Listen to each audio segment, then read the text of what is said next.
Alright, we're back from Long Beach. Got a couple goodies here. Got these guys from our buddy Kenji at Gretty. These are going to be clamps I'm going to use for my intercooler on the RC. They're a double bead kind of worm clamp. Super high quality. Definitely better than a standard worm clamp. Not just because they're black. I got a dummy radiator cap. These don't have the spring in it. I'll show you in another video why we use this dummy cap. You'll see. Also today, I got the parts back from powder coating. Got a call today to get them picked up. So that was good because sometimes it takes, they tell me 2 weeks and then sometimes it takes a month. So I'm like, I was like really hoping, I was like, please call me today. And they ended up calling me. So let's get into unwrapping some of these parts. All right, this is a dead pedal on the driver's side. Got this done in black just because, you know, everything's black, man. You might as well just keep it going, everything. All right, this is gonna be, I think, the dead pedal for the passenger side. I didn't make any of these things, by the way. We bought these at AutoStore. They were super cheap. This was like 80 bucks or something after conversion, maybe less. This is the passenger side. I think Nick got the same one. Yeah, I just wanted to do these parts in all black just to kind of match everything. Definitely wasn't necessary, but it's just like, it's already raw metal, so what else can we do at this point? This is just a bracket. Holds the oil filter on the frame rail because it's just dangling right here right now. So the mounting clamps are black also, so figured why not. So I got some parts done for the white Supra customer of mine. Just kind of doubles of some things. This is going to be the compressor cover. I think this is to the Supra. And then this one should be for the RC. It's for the RC. Let's see what else we got. So these are going to be some of the canisters that I made. I'll kind of show you real quick how they're gonna look assembled. So this is gonna be the top. This is gonna mount to the firewall. And then these are fuel filler caps from Radium. I thought it'd be kind of cool to make some of my own reservoirs and incorporate some more Radium products. This is gonna be coolant overflow. So we got a little 3AN fitting there. This is gonna be for the quick change diff whenever I get around to doing that. And then this is going to be a fill slash overflow, so you can actually fill this up with your gear oil and then it'll go down into the quick change diff. And then I think there should be one more. I had a reservoir already for the power steering, but my OCD really wanted to have matching reservoirs. So yeah, this is going to be power steering. So same thing, this will go on to the top. I got 3 of these. This will go down into the MR2 power steering pump in the back, and then coming back from the cooler and then into the reservoir here. This is another J3 automatic bell housing from a 2J, like Aristo GTE setup. I like to match the Samsonas color, which happens to be black. So I got another one done in black to match the one that's on this car. And I think this is just the charge piping to the Supra. Yeah, so here's the cold side charge piping for the Supra. This is going to be one of the hot side. Yeah. Okay, what I'm most excited about, over the top, black intercooler for the RC. I think I got one on this white S15. I did one on Ty's purple and black S15. If we got a picture, I'll have Justin insert that. Definitely wanted to do the intercooler. I was kind of hesitant just because I was worried about them wanting to sandblast it. I went ahead and asked them before committing to it if they could just, because everything was brand new, so it wasn't dirty. If there was another process they could do that didn't have sand, and they ended up just DAing this, and I already had most of this DA sand when I put it together. So it was pretty nice already, and I had Scotch-Brite all the piping. But I went ahead and capped, I just fuse welded these aluminum caps over the charge piping, and then I asked them if they could tape it to when they were prepping it to powder. So I'll just go along with the sander and just knock down these welds and then take these caps off, and then we don't have to worry about any sand in there because they didn't sandblast this. Looks pretty nice, but you can tell this, so this is 2 intercoolers stacked on top of each other.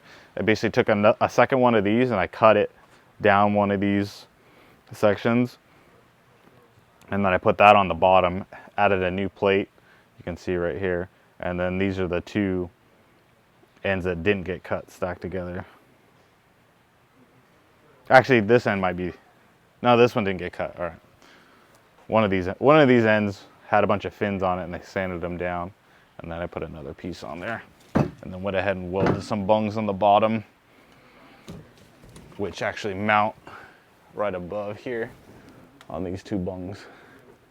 Got these today. Got some more lines from Joe's Racing. These ones are the water lines to the turbo, so the coolant or water, whatever you want to call them. Underneath here is actually stainless braided line, opposed to this kind of like nylon style. I forget what it's called, but this isn't very heat resistant. So these lines are running real close to the manifold. So I want to 1, heat wrap them, 2, go the extra mile and use stainless braided to try to keep anything from melting internally. So yeah, these are the water lines for that, and then these are some of the power steering high pressure lines. So the high pressure lines, these are actually stainless. This one doesn't have heat wrap because this goes in the front. This one's got some heat wrap because this will go partially underneath the subframe and go over the exhaust. So I got heat wrap on part of it, and then the rest goes to the MR2 pump in the back.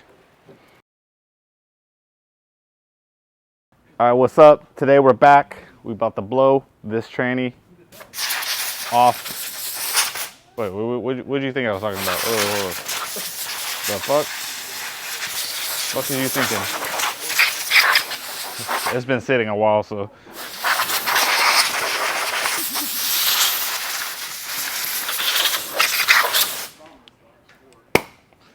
All right, what we have here is Samsonas Motorsport 6-speed sequential. They also sell it as a 5-speed, 4-speed, and they have an RS90 gearbox that's a little bit stronger, I guess.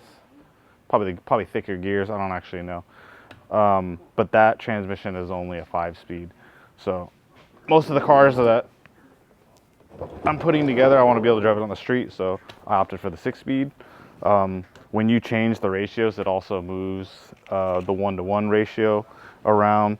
This one I believe is 5th gear 1-to-1. All right, so a couple cool things about the Samsonas gearbox opposed to maybe some of the others. They already offer a bunch of adapter plates, so you don't have to like make your own or have someone make you one, or figure out if you need to use like a QuickTime bell housing like this. These are SFI approved, required for like FD. I'm not sure of any other, if Drift Masters, or I know FD Japan you don't have to use them yet, which is kind of weird, but otherwise you can run a factory bell housing, but then you gotta make some kind of scatter shield around it that covers the entirety of the clutch. So if the clutch like exploded, it doesn't take off your limbs. But yeah, basically this is a J3 automatic bell housing from like an Aristo. Pretty much I think only JDM cars had J3 bell housings. The US 2JGEs, I think they all had J2. And there's also a J1 that I think that some of the 1Js had. But this adapter plate is specifically designed to run the J3. If you wanted to run any of the other ones, the difference would be the overall height. So if you took a little measuring stick and measured, this is going to be a taller one than like a J1. Actually, real quick, let me go grab another bell housing. So like I was saying, here's a J3. This is a J2. I don't think I have a J1, but I'm pretty sure that's the thing. Pretty sure there's 3. But yeah, here's the height difference that I'm talking about. See that? This is one of those situations where every inch counts. That's what she said. I obviously opted for the bigger, the black one.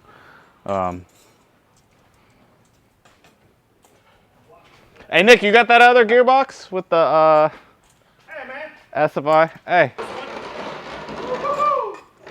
All right, if you're like Nick and Jason over here, you might run one of these bald eagle machines, you know, with the trumpet. I don't know if he's trying to join an orchestra or something, but he got a little twin disc set up from McLeod. I don't know how you said it, McLeod. I call him McLeod. Anyways, he's got a QuickTime bell housing. Looks kind of funny. Looks like a big, like a teriyaki wok or something. I don't know. But he got an SFI bell housing. The annoying thing about these setups is if you don't at least check the run out and or index them with these offset little dowels that are like kind of drilled, the hole is actually drilled offset. That's why it's called offset dowels. But yeah, you can basically turn the Allens and it kind of like shifts the bell housing around, and then you got to get it, you know, freaking mic and all that stuff and check the trueness of your bell housing. Otherwise, you'll start having like a weird gearbox noise, or it might not even work. It might even go onto the engine if it's like too far off. But these are usually, I think, within like 0.004 of an inch, they say, from QuickTime. Yeah, I don't know. To me, it's another variable, and I don't like using them if I can avoid it. I'd rather build a scatter shield around here. But that's just me. A lot of other people like running this just because it's easier, or they got some unique setup where they don't offer automatic bell housing or some other bell housing. Because with the JZ, you can also run a R154 bell housing. You can run a V160 bell housing, which I don't know how people run those. You're going to find a bad V160 because the V160 actually part of the case. Here, let's go take a look at one. I'll show you. So this is a V160 trans out of a Mark IV Supra. So you can see the bell housing. It's not really a bell housing because part of the actual case of the transmission goes all the way from down there all the way up here. And what it does is kind of set the gearbox back further, especially when you try to put a sequential on there. But it actually moves the gearbox back further, and then your shifter starts getting shorter depending on your setup. And on my Lexus, I think we talked about this in another video. It might be just because of the chassis, but the shifter on this is really close to the end of the gearbox, and it didn't really leave me much room for a linkage. Versus if we walk over here to Nick's S13 with the 2J in it, his Samsonas gearbox, he's gonna have at least a couple inches of shift linkage before the shifter. My shifter is like about right here, so it's like forward like 2 or 3 inches. So it start making it difficult to make shift linkage when you got the shifter too close to the trans. I don't know if there's some other option, but so when you run one of these gearboxes, it's pretty much a universal fit and nothing direct about it. Even the little trans mount on here is pretty generic. You got to kind of make your own, make it fit your chassis, but they do include these little rubber isolators. That way it's not solid mounted and the mount can actually move around a little bit. Or this unbolts and you can kind of hard mount it, whatever you like. Also, there's different outputs on the gearbox for like stock V160 Driveshaft, or probably some other chassis I don't know about. They got a 4-bolt pattern. I like the slip yoke because it kind of gives you a little bit of leeway to when you're going to measure your drive shaft. The next thing besides the trans mount and the slip yoke is going to be the input shaft. So this is the setup that Kazuma Auto and Kengushi used to run in Japan. I guess they don't now. They're running R154, which I kind of understand why they're using it now. I've already ordered these gearboxes, the V160, but they've been using the R154 style input shafts and bell housing and external slave because it actually allows you to pull the gearbox out without pulling the bell housing. So on this internal setup, if you have this on here, this is for the slave cylinder, and you want to pull the gearbox out, your lines are actually going to hit. So once you unbolt the gearbox from the adapter plate, that's going to still be bolted to the bell housing. The lines are actually going to catch that come out here. and like it's basically gonna keep you from pulling the gearbox out unless you did some like I don't know what actually you could do. It's pretty close right here. If you look on my Lexus, it'll give you an idea of what I'm talking about. So if you look up in here, the lines are actually coming out right there, and then if you look that way, you can see that they're coming out of the slave cylinder. So imagine trying to pull the gearbox away; those lines are going to hit this outside lip, and it's pretty much just that's going to keep you from pulling the gearbox separate. So basically, your only option is to pull the whole transmission bell housing as one whole unit. So that kind of sucks, and now I kind of understand after pulling Ken Gushi's gearbox at Long Beach to inspect the clutch, I realized why they went to that style. And it also makes it easier if you have a release bearing failure. This isn't inside of the bell housing, so you'll have an external slave like a normal gearbox, and you'll actually be able to just swap it out if you have some kind of hydraulic failure and you only got a couple minutes. Like way easier than pulling the whole gearbox off. You're not doing that in 5 minutes. Some people can do it in 20, but even that's crazy. So I can understand why you might move to that setup. It also eliminates you from dealing with the free play issue that release bearings have. You can't have them too close or too far away, because you start running out of the amount of range that this release bearing can actually move. So that's another thing that I would think external slave might be the move. But what makes it nice, if I decided I wanted to switch, or Nick decided he wanted to switch, you can actually, these input shafts change. I'll grab a couple other ones and show you what I mean. So when you actually get these gearboxes, it comes with input shaft. Sometimes they come with oil. The last couple ones didn't. I don't know why that is. This is a reverse cable linkage that you'll basically pull the reverse cable through, and this actually engages you to put the car into neutral, and also into reverse, because you basically, when you're downshifting, it'll stop at first gear and it won't allow you to put it in neutral, so you don't accidentally bump it into neutral in the middle of racing. You'll have to pull a lever, or what you can do is pull on this cable and put a little set screw, little like throttle cable lockout pin there, and have this permanently locked out so the cable's always pulled. And that also works too, so you don't have to deal with the lever. Actually, I might have it done on this car. Yeah, you can see it right here. Yeah, so there's a little stop right there. It's got a set screw on the end, and the cable's pulled all the way out, so the first gear and a reverse gear lockout is disabled when you do that. So yeah, this is a V160 input shaft. This is like some Nissan one. This is some LS variant one. I don't even know what this is. They're all, I think, 26 spline besides this one. I think this is like a fucking RB or something. But this is your selection of input shafts. Some of them are really nice. They have threads in there, so you can actually thread in a slide hammer and use it to pull the input shaft, because it's got a little snap ring collar on the end of it that locks it in once you tap the input shaft. It makes it really nice if you're like doing a clutch change. You can pull the input shaft out and use this as like an alignment tool for your clutch. And the next thing they give you is the linkage stuff. It's basically build your own linkage. You cut the length. Like I said, I didn't even use this on my RC because it was so short. I just welded these two pieces together. Like, that's how short it was for my RC. But depending on what chassis, where your motor's sitting, where the trans is sitting, is always going to change. This piece is going to be your shifter, kind of cut to fit. They just give you a random length. So if you need something longer, I guess you'd have to find a tube with the same inner diameter. And these bungs are meant to be welded on each end. And then you could cut them down and kind of just weld this wherever you want and make your shift linkage. And then I think I got, now this is the strain sensor if you want to do like clutchless shifts, flat foot shifting.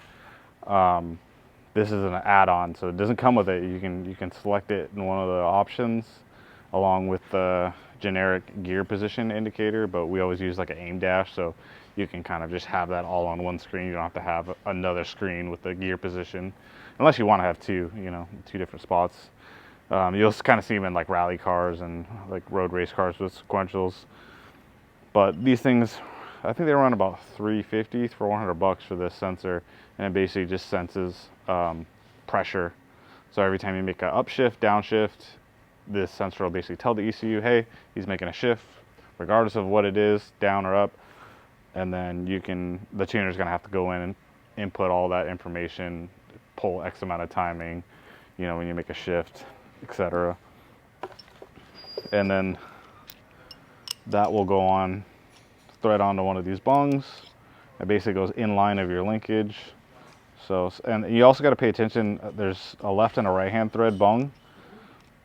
If you look, like the thread direction on this one is different. That way you can adjust the shift linkage and dial it in perfectly. See, this one I'm turning it right, it's not going on. Oh, it's because it's probably a left hand shift linkage, and this still isn't a left hand bung. Hopefully this is the right one.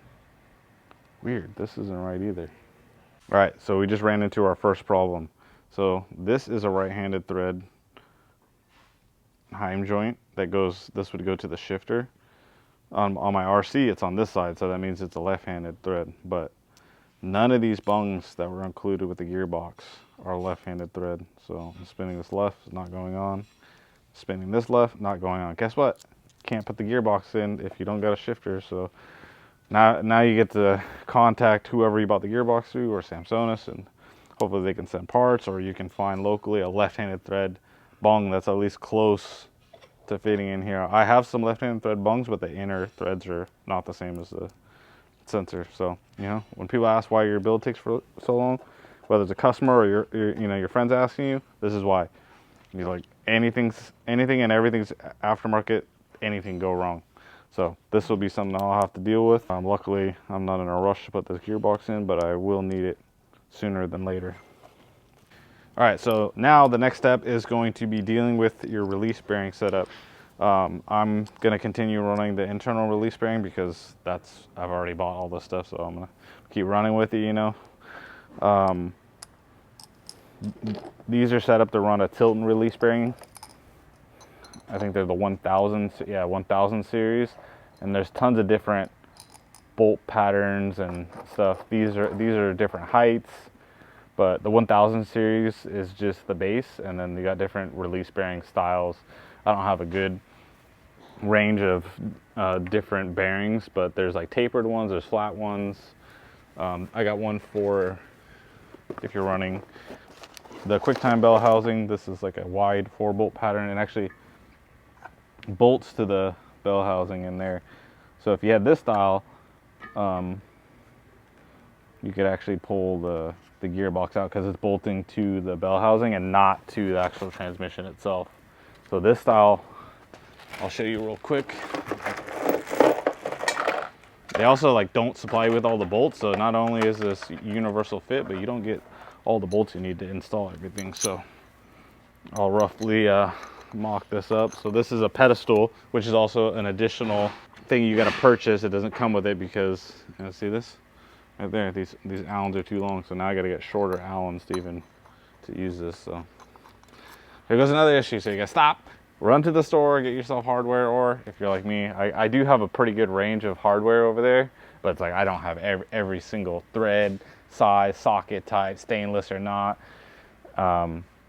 So all the time I'm like constantly running back and forth to, you know, the hardware store to get different size bolts, and I like to use nice hardware, so a lot of stuff is stainless. But anyways, so yeah, this is set up for all different types of release bearings.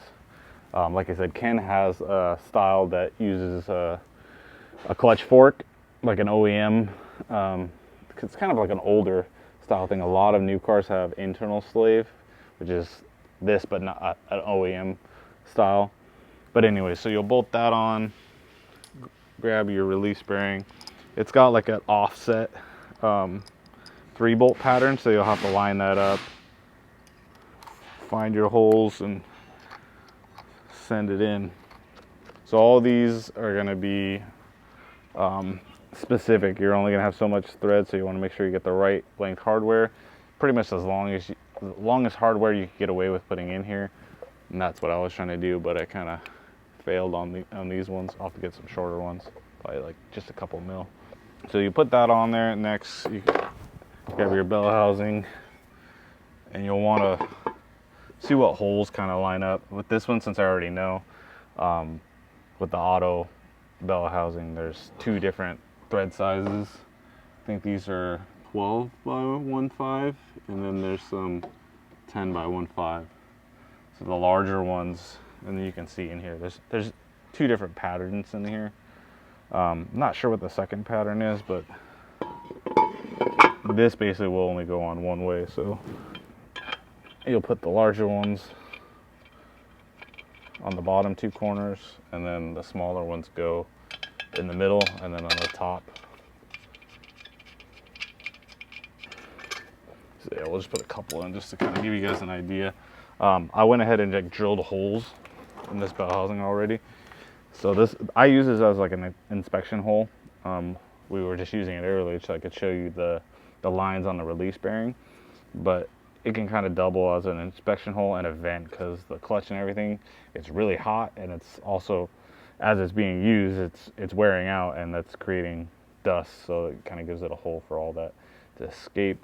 This hole on the side, which you saw earlier on my RC, I use this for the lines to pass through. And you want to make sure, if you're doing FD or something, you want to make sure that you're drilling the holes on the right side of the car, because I think in FD they don't want you drilling holes on the same side as the driver, I think is what it is, because basically they're thinking you're adding a weak point, so they want you to do it on the opposite side of where the driver's going to be sitting. And then even though you're going to have a scatter shield if you're using an aluminum auto bell housing.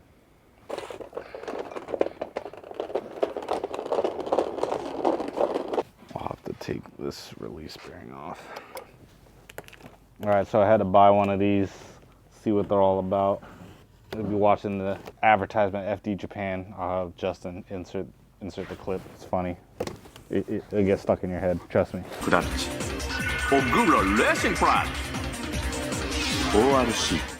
But, and also the price. I got this before the tariffs kicked in. And they got this childproof. Ooh, as seen on TV. These clutches are extra chattery because they got a floating hub for the clutch. But what's really nice about these, I'm not going to take it apart right now, is this whole hub comes out and it's splined the same on all clutches. So you can actually change the input shaft spline. So if you were like, oh, I want to run this clutch on, or this clutch and engine setup with a different gearbox, you can just change that. But we're just going to set this on a motor with a crank in it, so I can kind of show you roughly how to measure release bearing clearances. So yeah, once you got this on here, I'll get a light over here. You'll be able to see how much gap you have in there, and then you'll have to figure out how you can get some kind of tape measure in there. Basically, that's your distance, so you want to measure that distance, and then you'll measure your release bearing, calculate the difference, and figure out how much you got to trim, and then subtract the free play distance that the clutch manufacturer wants you to have between the release bearing and the fingers on the clutch itself. So some math involved. It's hard for someone like me who didn't finish high school, you know what I mean? I got to punch in some numbers, write it down, check it on my hand, count my toes, you know. But yeah, once you do that, you'll go ahead and take your release bearing. If you got a buddy that has a mill, that's super helpful. Otherwise, you'll have to find someone that can machine, because the surface needs to be pretty flat if you're going to cut it down. So that's when this turns into a not very user-friendly thing. I made a jig so I actually got to remove quite a bit, and I actually set it in the bandsaw, and I'll cut off a safe amount and leave some extra material. And then my buddy Brian, that you've seen in previous videos, he's got a nice Bridgeport mill, and then we'll just clamp it down, and then we'll just face the top of it so it's a nice true machine surface, because you don't really want it all crooked. It'd probably still work, but imagine this trying to push on something flat, you know, like use this head for example. If this was crooked, it wouldn't be getting full contact surface if it was at all just a little bit crooked, and it might feel terrible on your foot and it might not even work correctly. So this is kind of a vertical display of how this will sit in the vehicle. It's pretty low profile as far as fitment in most chassis.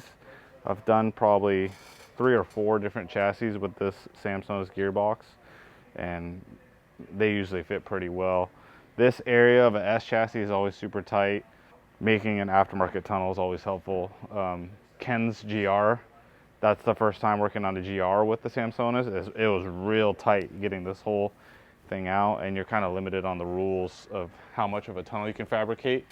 On my car, I went by the rules, but how far my windshield is from the tunnel, I think it's like 11 inches. The bottom of the windshield and the top of the tunnel need to be 11 inches apart. In this car, the windshield and the inside of the car is just massive, so those dimensions allowed me, like, I can put my whole hand up on the top. I can reach all the bolts. I can reach a lot of the bolts from the engine bay. I don't even have to jack the car up. It's really nice if you can build a tunnel, kind of go the maximum amount of dimensions you can without making it uncomfortable for like your foot position down here with your pedals. You don't want to make that space too small, but you just want to keep in mind, if you're pulling this off on jack stands like I was this past weekend at Long Beach, and you only got about this much space and you're trying to get up and you can't even get your hand in there. Imagine trying to get some tools in there. Imagine crawling, trying to hold it. It sucks. Like, you want to give yourself as much room as possible. Later on, we'll get the white S15 up on the lift. That car doesn't have an aftermarket tunnel at all, stock tunnel. Nick's S13, the green one, has stock tunnel. His gray one, we'll call it, with the 2J in it, that has an aftermarket tunnel. So we can go over here real quick and kind of give you an idea. This is all made within FD rules, how much space you have. So it's a lot tighter than my RC, but you can still get your whole hand up and pretty much reach all the bolts. Now this is like probably 2 inches more gap all around than Ken's 8.6 had, and it was difficult. Like, if I only had like an hour to do it, it would be close. But on my RC, if you were like 30 minutes, I'm like, all right, I think I could do that. But you're really making it easy on yourself if you can make your tunnel as large as you can within the rules. All right, today we're back to talk about drive shafts. I mentioned earlier we would talk about measuring your drive shaft and getting it installed. So I already got it in there, so we'll just talk about the process. This is an adapter from Drift Motion. It's to go from the factory 3-bolt Toyota pattern, and I think there's a 100 mil and like a 90 mil, so you got to kind of figure out your bolt circle. But this is pretty much the same as like a Mark IV Supra.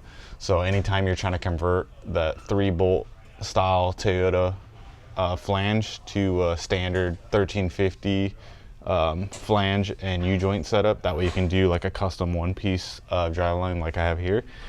So you'll bolt that on, and then when you call up your drive shaft shop or whoever you're using, I use Shaft Masters. They're awesome. They've never messed anything up, and they're always super quick, affordable, and their stuff is super nice. So basically what they'll want is either if you're starting with nothing, they'll want to know the distance basically from this flange that you're using all the way to whatever is on the front of this. Now on my Samsonas, I have a standard slip yoke style, and this uses like a Turbo 400 spline slip yoke. So I went ahead and bought the slip yoke myself, put it into the back of the trans, and then told them the measurement from the center of this U-joint, so right here, and then all the way to the back flange, since I didn't have this flange to tell them the center of here. So since I didn't have this, I couldn't tell them. So I was basically like, I'm from here to up there. Told them that measurement, and they were able to take that and do the math themselves to figure out, you know, what length to make the actual drive shaft itself. And I decided to go with aluminum. I wanted to save some weight. I'm trying to go as light as possible on this car because this car used to weigh like 4,200 pounds, I believe, maybe heavier. And this had a 2-liter 4-banger in it. So I couldn't imagine how much a RCF V8 or RC 250, 350, 300, I think, like V6, like what that would weigh. So I'm trying to keep the weight down. This car's got a ton of titanium bolts in it, so I definitely want to make sure and go with the lighter option. They also, I don't know if Shaft Masters offer it, but I know Driveshaft Shop and some other places like G-Force Parts, I think they make carbon fiber composite drive shafts, and that's another option. I didn't want to go with that right now because I am going to put a quick change diff in here, so I didn't want to spend the money twice because the drive shaft's definitely going to be a different length. So for now, the aluminum is still affordable. It is probably at least 25% more than a steel drive shaft, maybe 50% more depending on who you go with. But yeah, so the drive shaft's all in now. Car drives, no weird vibrations, and this Saturday we're gonna head to the dyno, see what kind of numbers we can make. So if you're local to us and you're looking for powder coating, we actually use Powder Coating Inc. in Mukilteo, Washington. Here's their information. Make sure to ask for the owner, Debbie. She owns that joint, you know what I'm saying? She run it. She's super nice. I've been dealing with her for years. I had the lift arms at my house powder coated probably like, I don't know, 5 or 6 years ago, and they're still durable. They don't chip, never have any issues. You can see in some of the B-roll like how nice the coating comes out. They have tons of different options. They'll do just sandblasting. I have a subframe over there. We should probably honestly get this in the video, how crusty this thing is. Like this thing looked like it was like there was like barnacles on this thing. Like it was nasty. Actually, I might even have said barnacles. Look at that. Zoom in. Oh, what is that? What? No way. Is that a fucking barnacle? Like, Nick saw that. I'm like, is that a beehive or a barnacle? Those are barnacles, dude. But yeah, anyways, these are for sale. 5-lug S14, $500. But yeah, anyways, not for real. I'm gonna get this sandblasted, see how it turns out. Normally, what I would do is bring it there, get it sandblasted, go back, pick it up, weld all the GK Tech reinforcements, or if you're doing a quick change, you can do all your modifications, and you got raw metal to work with, and you don't have to sit there and grind everywhere you're gonna weld, and it just helps make the welds turn out like that much better. So they do sandblasting, really affordable. I think they do it by the hour. I don't know, maybe by the minute, I don't know. But they're pretty quick, they're really reasonable. It's not gonna cost you hundreds of dollars or anything to sandblast this whole subframe. So that's why I tend to just powder coat a lot of stuff, because it's like, if you do everything in a bulk and you know you're doing one color, you just get a bunch of stuff, get it all sandblasted together, get it all coated together. They're super fair. Like usually I'll have like 10 pieces, it'll be like $500 or less. Yeah, there it is, website on the back. Make sure you like, comment, subscribe.